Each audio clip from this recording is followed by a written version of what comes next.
That's a great observation. And again, you grew up also with the high frequency trading and much more algorithms than I grew up with. But it's a brilliant observation. It reminds me of something that I was taught on Wall Street and the City of London, which is everything's a secret. You don't post your derivative trades between counterparties. This is one of the reasons that the crisis happened, because nobody knew where the risk was.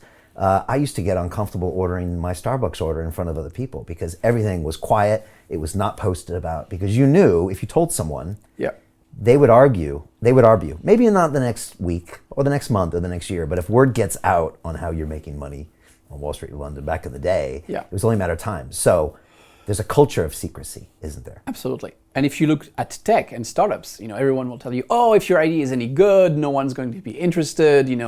People who don't want to talk about their startup IDs or NDAs are losers because it's all about execution and so on and so forth. Yeah.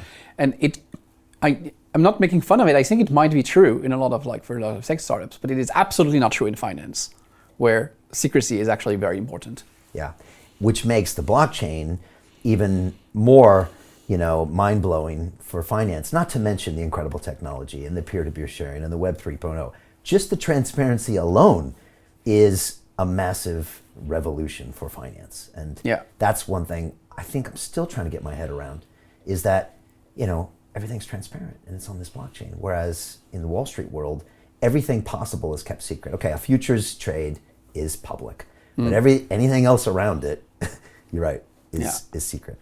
And that makes this market very interesting. All right, you made a conscious choice, though, to leave Wall Street, and I appreciate your observation that it can't be cracked with AI, and I think you might be right. And then you decided to go Google X, Mountain View, driverless cars, maybe pursue that itch you had for the AI and machine learning that you weren't using on Wall Street. Am I correct in that assumption, or why make that? Yeah, no, exactly right. So I had this, first of all, I did it for 10 years, and it was super interesting. I learned a lot of things.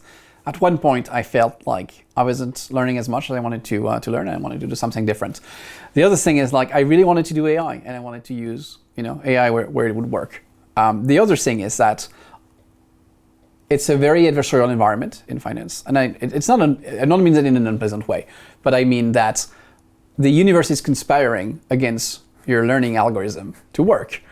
People are taking away all the signal, like I mentioned, whereas if you're doing self-driving cars, the other cars on the road are not conspiring to drive you off the road, which is not to say that everyone is a very nice driver, but more or less it's cooperative. People aren't trying to trick your car into driving off the road.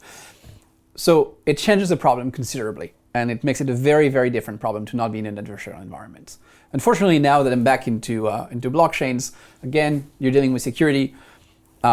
Security is very much like market making, in the sense it's like you're playing defense. You have to cover every possible angle, so it's very adversarial. But at least with a self-driving car, it's not as adversarial, and so that was super interesting. And I wanted to do something very different, see a different part of the US as well. Right, I can see what you mean. And also, from a personal perspective, I mean, every other trading firm is trying to eat your lunch. Yeah. Even the individuals in Wall Street, it's as I don't know what it's still like, but it's still quite aggressive.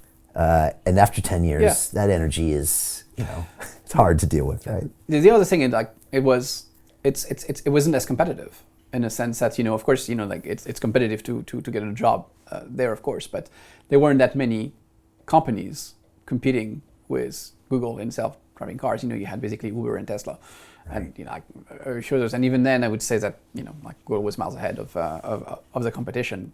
You're not dealing with trying to scrape little bits, right. So it's very different environment. It was super interesting. Right, you have a real competitive advantage. You have a lot of capital. You got a lot of things you can do, and you're not fighting over that 1/100th of a basis point. No, absolutely. Your P&L. All right, so you go to California. You have an experience with Google X, self-driving cars, all that. How do you summarize that experience? What did you get from it? Because I know at that time you started learning about probably blockchain and crypto, right? No, I got in way before that. Before that. So you moved to California in 2016. 16, okay. Yeah. And you were looking at this early. Oh, yeah. I mean, I heard of Bitcoin pretty much when the paper came out, but I didn't pay any attention to it, unfortunately. I started really getting interested in 2011. 11, okay. But not too engaged, but interested, I'm following. 2013, I started saying, I need to do something here. Okay. Which is very early still. It's still early Very early. by all accounts, but 2013, I was like, okay, there's really something here. My experience in California, I have an anecdote for this, which is, I think, telling. I'm really bad at recognizing faces. So that's, like some people don't recognize them at all. They have prosopagnosia. I don't have that. I can, but I'm just like really, really bad at it. It's very hard for me. And for a while, when I was in the office in Mountain View working on self-driving cars, there was this guy hanging around, the office and talking to the engineers and so forth, just hanging out. And it was like, it's so funny we have an engineer that looks a lot like Sergey Brin. And maybe like 4 months or like 5 months in, it hits me and I say, oh my God, it is Sergey Brin.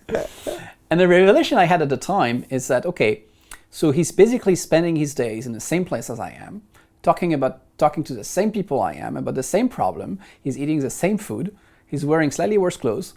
So apart from the odd private, jet trip to an island or something like that, we basically have the same lifestyle. Right. Even though the guy is worth, untold, tens of billions of dollars. So I was like, this is a pretty good life. This is like, I'm working on a super interesting project with massive world impact, good environment. And so that takeaway was that's a good use of your time. Yeah. And clearly, if the founder and CEO is spending most of his time there. Yeah, I mean, this guy can do anything he wants in the world, and he chooses to spend his time here working on that problem.